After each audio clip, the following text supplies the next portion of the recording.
네, 안녕하세요. 마석중학교 3학년 여러분, 반갑습니다. 오늘도 국어 시간이 찾아왔습니다. 오늘도 역시나 교과서와 학습지 함께 준비해 주시고 선생님 강의 성실하게 잘 따라와 주시면 되겠습니다. 자, 학습지는 지금 화면에 보이고 있는 우리가 지금 계속하고 있는 요 길모퉁이에서 만난 사람 두 번째 학습지 꺼내주시면 되고요. 교과서는 오늘 그 학습지 채워야 되니까 29페이지 그 두 번째 예술가부터 다시 한번 펴주시면 되겠습니다. 여러분, 우리 지금 현대소설 함께 하고 있습니다. 길모퉁이에서 만난 사람이라는 양비자 작가의 작품인데요. 우리 주변에서 그냥 지나치기 쉽지만 조금만 주의를 기울이면 만날 수 있는 평범한 이웃들에 대한 이야기를 담고 있는 그런 소설이었죠. 서술자 나가 등장을 합니다. 이 나가 주변의 인물들을 관찰하고 묘사하면서 인물의 성격과 특성을 드러내고 있고요. 그러면서 동시에 그러한 이웃들을 굉장히 따뜻하고 긍정적인 시선으로 바라보고 있습니다. 그리고 이 소설은 가장 특이한 점이 등장인물 사이에 뚜렷한 갈등이 나타나지 않는다는 것, 그리고 발단 전개, 위기 결정 결말에 그런 소설의 기본 구성 단계가 나타나지 않는다는 것, 이러한 중요한 특징들을 가지고 있었죠.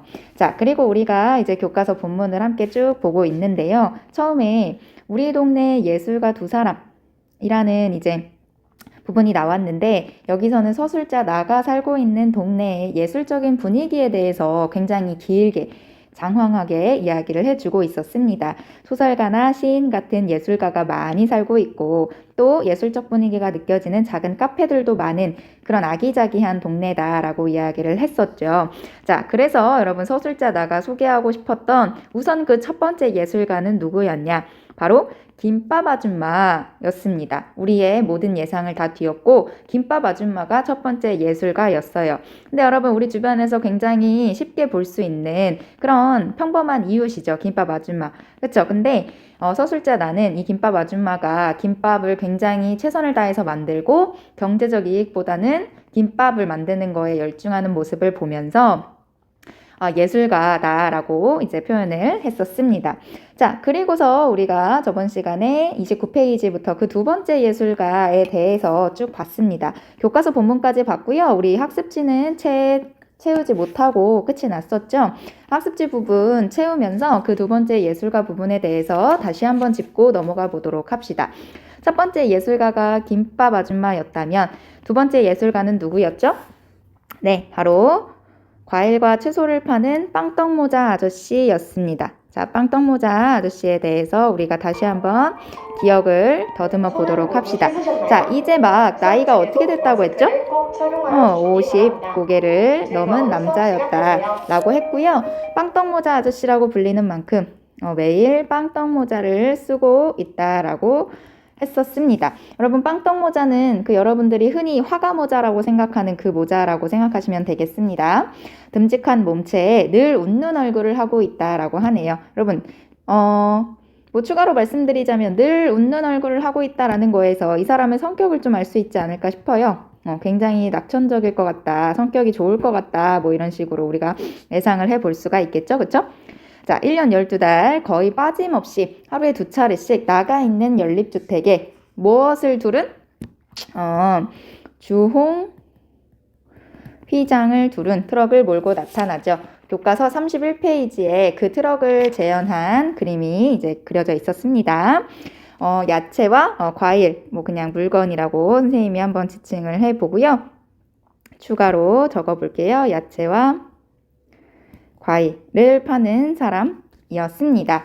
자, 근데요, 여러분, 서술자 나가 살고 있는 동네의 이웃들은요, 이 빵떡모자 아저씨의 트럭을 굉장히 자주 찾았다라고 했습니다. 그 이유에 대해서 한번 다시 생각을 해볼게요. 일단, 이웃 동네의 시장이 멀어요, 가까워요? 굉장히 멀대요. 자, 그리고 이 빵떡모자 아저씨는요, 뜨내기가 아니에요. 한 번만 왔다가 안 오는 그런 뜨내기 장사가 아니라 매일매일 하루에 2차례씩 고정적으로 오는 그런 사람입니다. 그렇기 때문에 물건을 믿고 살 수 있다라고 했고요. 물건의 품질 또한 굉장히 좋다라고 이야기를 했었죠. 이렇기 때문에 이 서술자 나가 살고 있는 동네의 이웃들이 빵떡모자 아저씨의 트럭을 찾는다라고 이제 교과서에서 읽었습니다. 자, 그리고 나서 역시나 빵떡모자가 들어가겠죠? 네, 빵떡모자 아저씨가 자신이 파는 물건에 관해 이야기하기를 좋아하는 까닭인데요. 자신이 파는 물건이 어떻대요? 항상 최고라고 이야기를 한다라고 했었죠. 그리고 자신이 파는 물건에 대해서 굉장히 잘 알고 있어요. 그래서 사람들에게 설명을 늘 해준다라고 했었죠. 그리고 애정도 있다라고 했어요. 여러분 뭐 호박을 잡을 때에도 굉장히 조심조심 잡는다 뭐 이런 부분이 나왔죠. 그렇죠? 애정이 있기 때문에 그렇다. 소중하게 여긴다. 뭐 이런 식으로 우리가 이야기를 했었습니다. 즉 자신이 파는 물건이 최고라는 자부심이 있기 때문에 자신이 파는 물건과 관련해서 이야기하기를 좋아하는 거다라고 우리가 생각을 해볼 수 있겠습니다. 자, 그러면 왜 서술자 나는 빵떡모자 아저씨를 예술가라고 생각을 했을까요? 어떠한 예술가적인 면을 가지고 있길래 이 빵떡모자 아저씨를 예술가라고 생각했을지 한번 봅시다. 최고의 품질만을 고집하죠. 일단 야채와 과일 같은 자신이 파는 물건을 무조건 최고의 품질로만 팔기 위해서 노력을 하는 그런 사람입니다.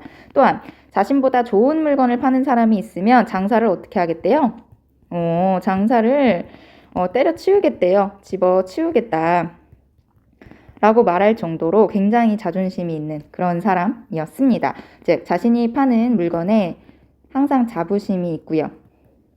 그런 예술가적인 고집과 자존심도 가지고 있기 때문에 서술자 나는 빵떡모자 아저씨를 예술가라고 생각했다라는 겁니다. 자, 그러면 여러분 지금 첫 번째 예술가는 김밥 아줌마였고 두 번째 예술가는 빵떡모자 아저씨였잖아요.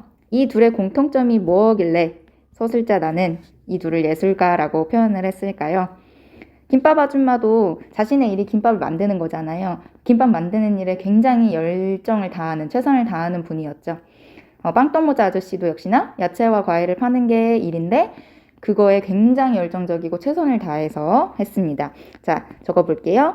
자신의 일에 열정적이고 최선을 다한다라는 게 이 두 사람의 공통점이죠. 근데 서술자 나는 이러한 열정적이고 최선을 다하는 모습이 바로 예술가적인 면모다라고 생각을 한 거예요. 그래서 이 두 사람을 예술가라고 표현을 했던 거죠. 네, 여러분 이해가 되시나요? 자신의 일에 굉장히 최선을 다하고 열정적인 모습들, 열과 성을 다하는 이러한 모습들이 서술자 나에게는 예술가처럼 보였다라고 생각하시면 되겠습니다. 자, 여기까지가 이제 두 번째 예술가에 관련된 이야기였습니다. 자, 그러면 여러분 교과서로 다시 넘어가 보도록 하겠습니다. 이번에는 32페이지입니다. 예술가 두 사람을 제외하고 한 명의 평범한 사람이 더 나옵니다. 바로 누구냐면은요. 김대호 씨라는 사람이에요. 근데 앞에 김대효의 김대호 씨라고 써져 있죠. 굉장히 발음이 비슷해요. 그렇죠? 왜 이러한 앞에 호칭이 붙었을지에 대해 이제 유의해 가면서 우리가 교과서를 보면 될 것 같습니다. 자, 함께 김대호 씨는 과연 어떤 사람일지 읽어보면서 파악해 보도록 합시다. 김대호 씨는 느리고 길다. 김대호 씨에 대한 선생님이 형광펜으로 계속 필기를 했어요. 자, 김대호 씨는 느리고 길다. 김대호 씨에 관한 서술자 나의 생각이 바로 첫 번째 문장에서 드러납니다. 그를 아는 사람이라면 나의 이 간결한 인물 묘사에 대해 단숨에 동의할 것이다. 나는 그것을 믿는다. 여러분 여기에서의 그것이라는 건 뭘까요? 이 간결한 인물 묘사에 대해 단숨에 동의할 거다라는 거를 믿는다라는 거죠. 그렇죠? 왜냐하면 그처럼 길고 느린 사람은 아직까지 만나본 적이 없으니까. 김대호 씨는 도대체가 빠릿빠릿한 구석이 전혀 없다. 아무리 급한 일이 생겨도 김대호 씨 특유의 느릿느릿한 걸음에 속력이 붙는 것을 기대할 수 없다. 거기에 대해서 그는 아주 그럴싸한 이유를 가지고 있다. 그래봤자 마찬가지니까요. 저는 다리가 길잖아요. 남들 두 걸음 걸을 때 한 발자국만 옮기면 되는데 뭐 하려고 귀찮게 뛰고 그런데요? 라고 이야기를 한대요. 여러분, 이 부분을 통해서 이 김대호 씨의 성격을 좀 알 수 있을 것 같아요. 굉장히 느긋하고 빠릿빠릿하지 않다 뭐 이런 부분이 나왔죠. 그쵸? 낙천적인 성격. 그러니까 급한 성격이 아니라는 거죠. 이러한 성격을 지니고 있음을 알 수 있는 그런 부분입니다. 그의 말도 틀린 것은 아니다. 그는 자그마치 1m 86cm의 키를 가지고 있으니 보폭도 그만큼 넓은 게 사실이다. 김대호 씨는 하도 길어서 어지간한 사람은 그하고 이야기하다 보면 목 부분에 통증을 느끼기 십상이다. 키가 크다 보니 신체의 여러 부분도 남들보다 유별나게 길다. 여러분, 키가 무려 186cm다라고 하네요. 그러니까 당연히 다른 부분들도 길겠죠. 그쵸? 얼굴도 길고 코도 길고 손가락도 길다. 김대호 씨는 팔도 길어서 남들은 옆 책상에서 무엇을 집어오려면 일어나야 하는데도 그는 앉은 채 팔만 뻗으면 대부분 가능하다. 그뿐만 아니라 김대호 씨는 말도 아주 느릿느릿 말꼬리를 길게 빼는 버릇을 가지고 있다. 성질 급한 누구는 김대호 씨의 말을 듣다 답답해서 혈압이 올랐다는 소문도 있고 실제로 어떤 친구는 한숨씩 자고 일어나서 들어도 김대호 씨의 말을 이해하는 데는 아무런 지장이 없다라는 실험 보고까지 있는 실청이다. 여러분, 김대호 씨가 말이 굉장히 느리고 말꼬리를 길게 빼면서 이야기를 한대요. 근데 그것 때문에 누군가는 혈압이 올랐다라는 소문도 있고요. 심지어 자다 일어나도 말이 끝나 있지 않았다라고 이야기를 하네요. 이거 굉장히 과장된 표현인 거죠. 김대호 씨가 그만큼 느리게 말을 한다라는 걸 과장된 표현으로 강조를 하고 있는 그런 부분들입니다. 자, 여기까지 정리를 해보면 김대호 씨에 대해서 소개를 하고 있는데 김대호 씨는 어떤 사람이냐면 느리고 긴 사람이다 라고 이야기를 했습니다. 그는 자신이 길다는 것을 아주 잘 안다. 그래서 하루에도 몇 번씩 제가 긴데요 라고 말하는지도 모른다. 정말이다. 그는 늘 그렇게 말한다. 제가 길어요 라고 이야기를 한대요. 이게 도대체 어떻게 된 일일지 한번 봅시다. 전화벨이 울린다. 김대호 씨가 전화를 받는다. 그러면 사무실 내 모든 눈이 그에게 쏠린다. 전화를 건 사람은 아마도 김대호 씨를 바꿔달라고 하는 모양이다.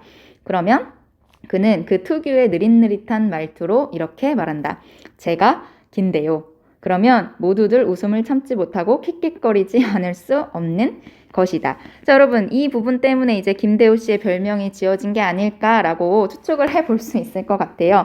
근데 여러분, 여기에서 제가 긴데요 라고 말을 한 거는 맞아요, 저 길어요. 저 몸도 길고 키도 길고 손도 길고 해요 라고 이야기를 하는 게 아니에요, 여러분.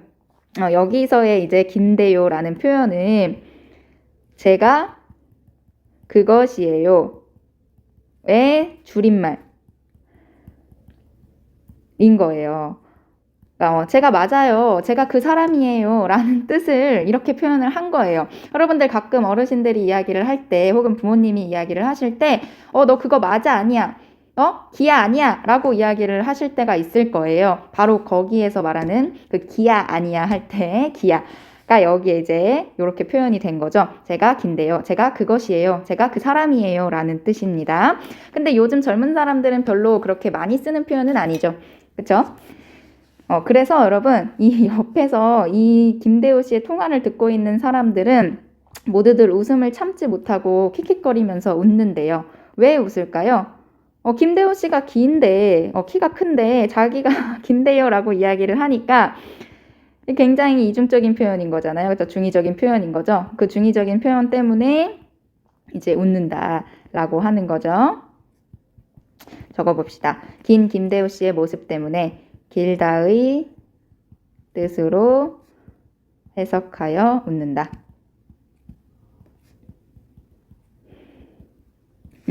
여러분들 혹시 이해되셨죠? 그쵸? 자, 그 다음 33페이지로 넘어가 봅시다.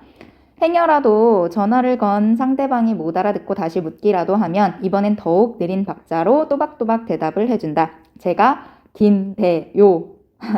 그래서 김대호 씨를 사람들은 아예 김대호라고 부른다. 그의 별명은 김대호 씨가 속한 사무실만이 아니라 회사 전체에 널리 퍼져 있어서 언제부턴가는 아무도 그의 진짜 이름을 부르지 않게 되어 버렸다. 물론 그를 별명으로 부르는 데에 어떤 악의가 있는 것은 결코 아니었다. 자, 여기까지 한번 정리를 먼저 해보도록 하겠습니다. 김대호 씨의 별명이 뭐라고요? 김대호. 김대호라는 별명을 가진 김대호 씨. 하필이면 이름도 좀 발음이 비슷해요, 그쵸? 오히려 그렇게 스스럼 없이 별명이 통하는 것만 보아도 김대호 씨의 대인관계가 아주 원만한 편이라는 것을 능히 짐작할 수가 있다. 여러분, 그렇다고 해서 김대호 씨가 주변 사람들이랑 잘 못 지내는 건 아니에요. 굉장히 행동도 느릿느릿하고 빠릿빠릿하지 않지만, 그리고 김대호라는 표현을 쓰지만 그럼에도 불구하고 성격이 좋아서 주변 사람들이랑 아주 잘 지낸다라고 하네요. 사실로 그는 키가 큰 만큼 이해의 길이도 길고, 이해의 길이가 길다는 건 이해심이 많다라는 뜻이겠죠. 느리고 낙천적인 만큼 주위 사람들을 편하게 해주는 품성을 지니고 있었다. 여러분, 굉장히 이해심도 많고 긍정적이고 낙천적이어서 주변 사람들을 편안하게 해주는 그런 또 재능이 있다라고 하네요. 그의 미덕은 품성에만 있는 게 아니었다. 좀 느리기는 하지만 그는 맡은 일만큼은 빈틈없이 해내는 사람이었다. 일 처리도 아주 완벽하게 하는 그런 사람이래요. 덤벙거리지 않으니 실수도 없고 진득한 성격이라 잔꾀를 부릴 줄도 몰라 일에 하자를 내는 경우가 거의 없었다.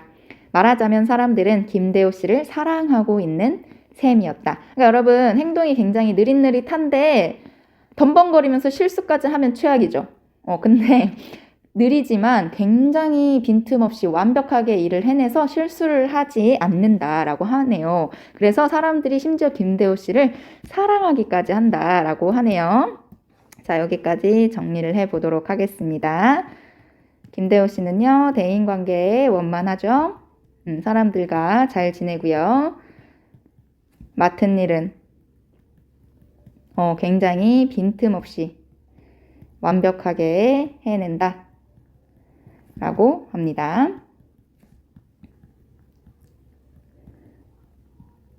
자, 이어서 볼게요. 그래서 그를 아끼는 몇몇 사람들은 요즘 김대호 씨에게 이런 충고까지 하고 있었다. 김대호 씨, 장가를 가고 싶으면 우선 그 느린 말투부터 고쳐요. 아니, 제가 김대호 하는 전화 받는 말버릇부터 고치자고.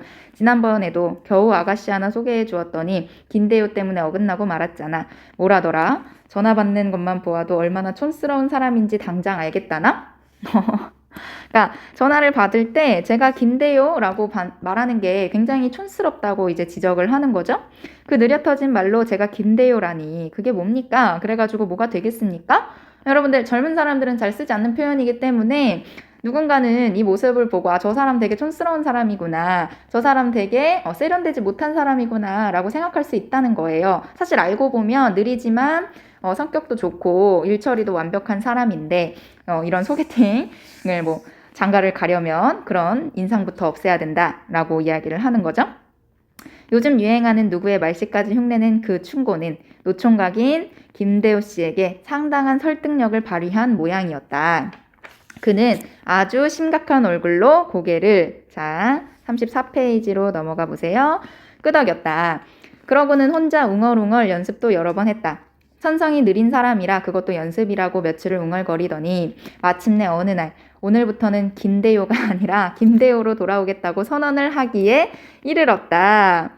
김대호 씨 굉장히 큰 결심을 했네요. 너 장가 못 가 이런 얘기를 듣고서 이제 마음이 바뀐 것 같아요. 이제 앞으로는 제가 김대호라는 말을 쓰지 않겠다라고 이제 결심을 했습니다. 과연 그 결심을 지킬 수 있을지 뒤에를 쭉 읽어보도록 합시다. 그리고 그날 그를 찾는 첫 전화가 걸려왔다. 드디어 전화가 왔어요. 이제 전화를 어떻게 받는지 한번 보세요. 사무실 식구들은 모두 그의 입에서 터져나올 세련될 말을 기대하며 귀를 모았다. 아니, 여러분, 이게 어려운 일은 아닌 것 같아요. 그렇죠? 전화를 받았는데 만약에 누군가가 선생님한테 전화를 했을 때 한보라 선생님 계세요? 라고 이야기를 하면 선생님은 전데요? 혹은 제가 한보라입니다 라고 이야기를 할 것 같거든요. 근데 김대호 씨에게는 그게 얼마나 힘든 일일지 한번 보세요. 김대호 씨는 큰 기침을 하고 수화기를 들었다. 전화를 건 상대방은 아마 이렇게 물었을 것이다. 김대호 씨 좀 부탁합니다. 그러나 그는 많은 연습에도 불구하고 얼결에 이렇게 대답하고 말았다. 네, 제가 전데요.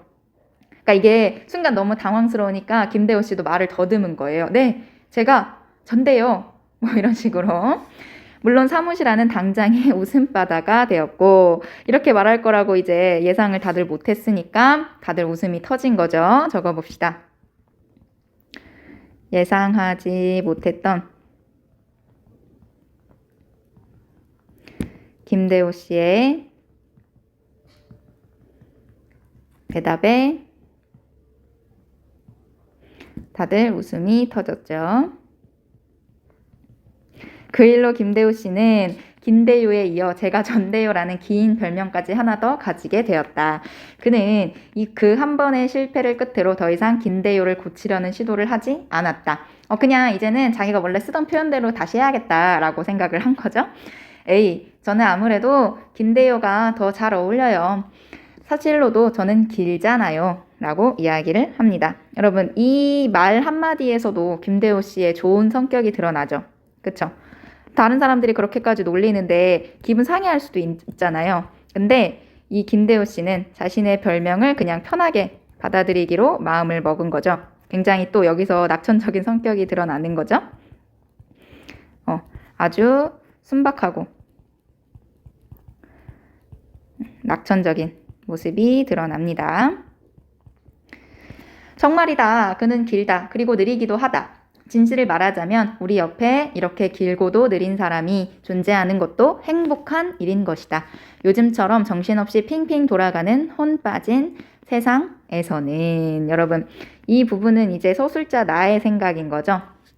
이렇게 바쁘게 돌아가는 세상 속에서 김대호 씨 같이 느리고 낙천적인 태도도 필요하다라고 이야기를 하고 있는 겁니다. 자, 적어봅시다.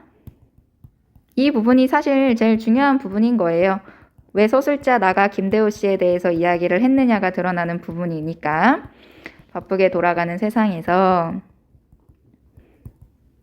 김대호 씨 같은 느리고 낙천적인